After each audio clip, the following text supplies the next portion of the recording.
My name is An. For 2 years, I taught English at Elite Academy, a private language and skill training center that branded itself as a gateway to academic and professional success. Our campus was sleek, modern, with brightly lit classrooms and motivational posters on every wall.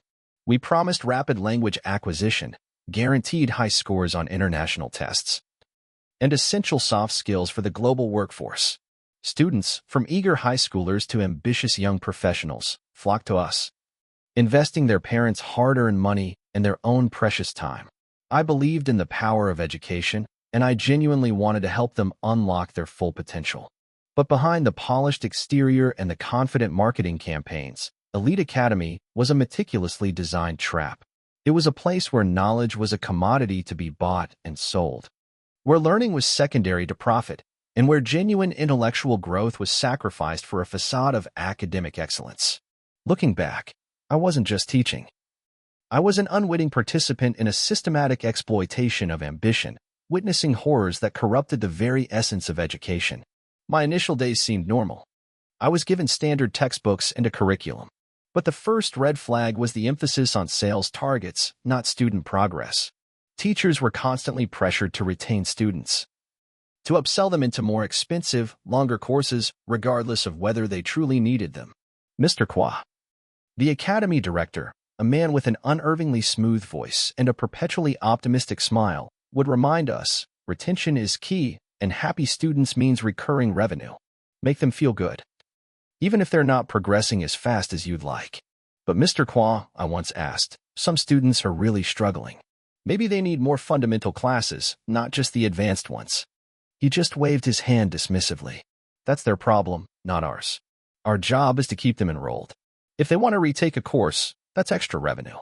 Then came the issue of teacher qualifications. We advertised our foreign teachers as native speakers with international certifications. While some were legitimate, many were just backpackers looking for quick cash, with no formal teaching background, relying solely on their accent. The local teachers, like me, were constantly overworked, underpaid, and given minimal resources. The curriculum was often outdated, recycled from old textbooks, or even outright plagiarized. We were teaching students to pass tests, not to truly understand or apply the language. It was a factory, churning out test takers, not fluent speakers. The most egregious deception involved the guaranteed success programs. Elite Academy heavily promoted courses that promised a specific IELTS score or a certification in a certain skill, often for an extremely high fee. If a student didn't achieve the score, they could retake the course for free. But the fine print always contained endless caveats, attendance requirements, minimum homework completion, and participation metrics that were impossible to meet for average students.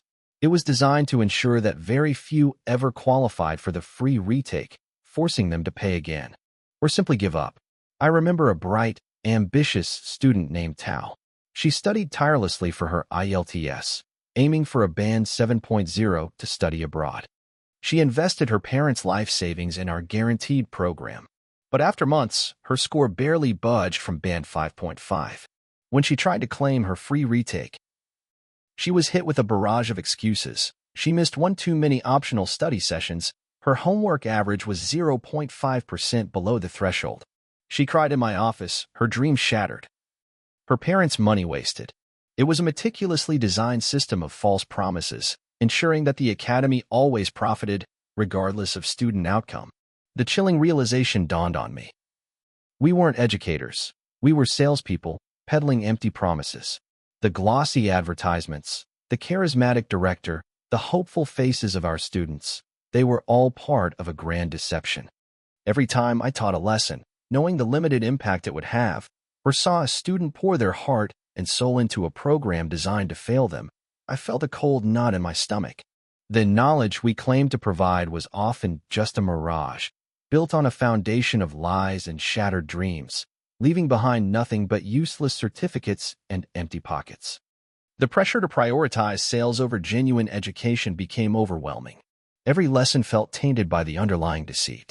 Mr. Qua, our director, constantly pushed us to focus on student experience, meaning making them feel like they were learning, even if they weren't. This often involved inflating their test scores on in-house assessments or giving them overly simplistic tasks just to boost their confidence, and thus, their likelihood of re-enrolling. I once had a conversation with a colleague, another local teacher, who confided in me. She whispered, they even manipulate the official test dates sometimes. If a student is consistently scoring low on practice tests, they'll advise them to delay their official IELTS exam, telling them they need more preparation time. But really, it's to prevent a low score from appearing on their records, which would hurt our academy's success rate and make the student less likely to recommend us. It was a cynical manipulation of their trust, designed to protect the academy's image at the expense of the student's progress and finances. The most disturbing aspect was the exploitation of desperate students. Many students came to Elite Academy with limited financial resources, betting their entire future on getting a specific English score or a coveted skill certificate. Mr. Kwa had a special way of dealing with these individuals. If they struggled, instead of offering genuine remedial help, he would push them into taking multiple, expensive private tutoring sessions with our top-tier, often equally unqualified, teachers, draining their remaining funds. I remember a young man named Hung.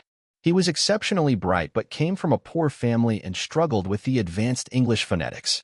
He needed a band 6.0 for a scholarship. Mr. Kwa convinced him to take an additional intensive one-on-one program that cost a fortune. I saw Hung growing thinner, more withdrawn. He was working multiple part-time jobs just to afford the tutoring. The private lessons, instead of focusing on his weaknesses, were often just glorified conversation practices. Hung's score barely improved, and when he couldn't afford to continue, he simply vanished from the academy, his dream shattered, his family deep in debt. He was just one of many. The academy also ran dubious skill certification programs, promising high-paying jobs in fields like web design or digital marketing.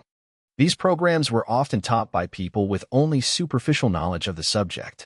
The curriculum was cobbled together from free online tutorials, and the certifications were often issued by non-existent or unaccredited foreign institutes that were merely shell companies. Students would spend months and thousands of dollars, only to find their certificate was worthless and the skills they gained were rudimentary and insufficient for the real job market. They were being sold an illusion of competence. The constant pressure to lie, to see the hopeful faces of students and know you were part of a system betraying them, began to eat away at my soul. My sleep became restless, haunted by the images of crumpled certificates, desperate students, and Mr. Kwa's unsettlingly confident smile. I started to see the glossy marketing materials as elaborate lies, the well-lit classrooms as stages for deception. The knowledge trap wasn't just about poor education, it was about the systematic destruction of dreams, turning ambition into a burden of debt and disappointment. I knew I couldn't continue. The thought of looking another student in the eye and perpetuating this fraud became unbearable. The weight of my silent complicity was suffocating me. Every day, walking into Elite Academy felt like stepping onto a stage where a cruel play was performed, and I was a reluctant actor. The hopeful faces of the students, clinging to every word, every promise, pierced my soul. I saw the exhausted student working multiple jobs just to pay for lessons. The eager high schooler whose dreams of studying abroad were slowly turning into dust. Mr. Kwa's smooth demeanor and constant emphasis on profit margins felt increasingly predatory. I knew I couldn't continue to be part of this deception. The price of my integrity was becoming too high. The final breaking point came with a parent, a quiet, dignified woman who had scrimped and saved every penny to send her daughter, a brilliant but shy student, to Elite Academy for an advanced English program. She brought a small, hand-knitted scarf for me, a token of gratitude for helping her daughter. Her eyes, full of trust and hope, looked at me as if I were a beacon. But I knew her daughter, despite her efforts, was barely progressing in the advanced class, largely due to the unqualified teacher and outdated curriculum. Her parents' sacrifice was being wasted, meticulously extracted by the academy's hidden mechanisms. That evening, I couldn't shake the image of the mother's kind, trusting face. Her silent gratitude felt like a heavy accusation. I thought of my own early idealism, my genuine desire to teach and make a difference.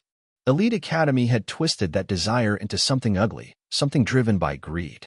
The next morning, fueled by a newfound resolve, I walked straight into Mr. Qua's office. "Mr. Qua," I stated, my voice clear and unwavering, "I'm resigning. Effective immediately." He slowly looked up from his phone, his polished smile dissolving into a thin, dangerous line. "Resigning? And are you serious? You've been doing so well. And you know how sensitive our operations are. You think you can just walk away from everything you've learned here? Everything you've been involved in?" He leaned back, his eyes like chips of ice. "Think about your future and your reputation. Word travels fast in this industry. A teacher who quits unexpectedly and starts talking, that's not a good look. We have ways of making sure people stay silent." His threats hung in the air, cold and menacing. But the thought of that mother's knitted scarf, her silent trust, dwarfed any fear he tried to instill. "I don't care," I said, meeting his gaze. "I can't be part of this anymore. My conscience won't allow it." I walked out of that office, leaving behind the shiny awards and framed success stories that felt like monuments to lies. I didn't bother with a formal goodbye. I left my teaching materials on my desk, shedding the last vestiges of my life at Elite Academy. The bright, motivational posters on the walls now seemed to mock me, their promises hollow and cruel. It's been a year since I left Elite Academy. I now teach at a small community center, helping underprivileged children learn English for free. The resources are scarce, and the pay is minimal. But every day, I feel like a true educator. Yet, the shadows of Elite Academy still linger. Every time I see a flashy advertisement for a guaranteed course or hear about a new miracle learning method, a cold dread washes over me. The faces of the students whose dreams were exploited, the useless certificates, the money drained from desperate families, they are the true ghosts of the knowledge trap. Haunting reminders of the dark underbelly where education becomes a commodity and ambition is mercilessly exploited for profit. My experience in the private education industry revealed a terrifying truth. The pursuit of knowledge, a gateway to a better future, can be ruthlessly exploited. Unscrupulous learning centers prey on your ambition, turning your investment of time and money into empty promises and useless credentials. So, how can you protect yourself and your loved ones from the knowledge trap? Always remember to research thoroughly and question guarantees. Be extremely skeptical of any program that guarantees specific test scores or job placements for an upfront fee. These often come with impossible-to-meet fine print. Verify teacher qualifications and ask to see the actual credentials and experience of the instructors. Review contracts meticulously, paying close attention to refund policies, hidden fees, and clauses about performance thresholds. Most importantly, if the sales pressure is too high, if the promises seem too good to be true, or if the curriculum feels rushed and superficial, trust your instincts and walk away. Your future is too valuable to risk on a false promise. If InStory made you look at your next educational investment a little differently, remember to like this video, share this crucial warning with everyone you know, and subscribe to our channel. Hit that notification bell so you never miss another stark revelation. We'll continue to expose the hidden dangers in every profession. Stay vigilant, stay safe, and remember, true knowledge is earned, not just bought.